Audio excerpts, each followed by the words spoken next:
Merci André Chassaigne de nous avoir si bien éclairé sur le long parcours du CPID, donc Comité parlementaire pour un Iran démocratique, au travers de tous ses acteurs. Ils ont tracé infatigablement la route qui nous conduit jusqu'à ce jour, qu'ils et elles, présents ou absents, en soient remerciés également. Car comme son nom l'indique, CPID, c'est un comité de parlementaires de sensibilités politiques différentes, mais réunis dans un objectif commun, celui d'un Iran démocratique. Ainsi, au fil des législatures, et quelle que soit l'appartenance politique de son ou sa présidente, le CPID a tenu le cap, sur la base de principes clairs et solides. Donner la priorité aux droits du peuple iranien et dénoncer les violations des droits de l'homme avant toute considération d'ordre diplomatique ou économique. Rejeter ensuite toute forme de dictature, y compris monarchique, dont les Iraniens ont depuis bien longtemps tourné la page sanglante.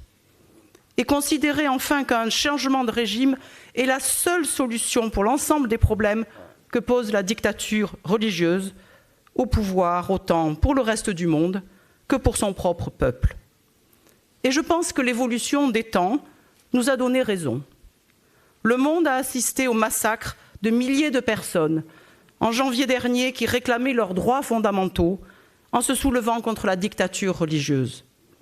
Le régime des mollahs, affaibli, décapité, fragilisé par la guerre conduite par les forces américaines et israéliennes, poursuit néanmoins sa politique répressive. Nous assistons même à une intensification des exécutions, mise en œuvre par un régime aux abois. Ce régime sait sa chute inéluctable. Il essaie par la terreur de se protéger de celui qu'il sait être son seul véritable ennemi, c'est le peuple iranien.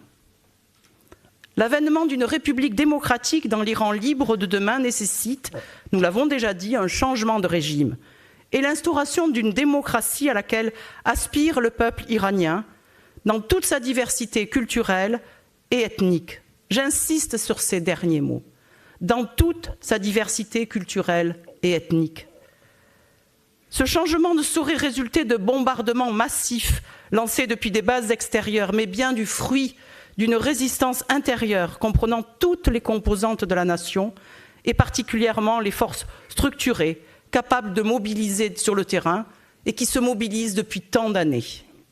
La paix dans cette région du monde est indissociable de la liberté en Iran.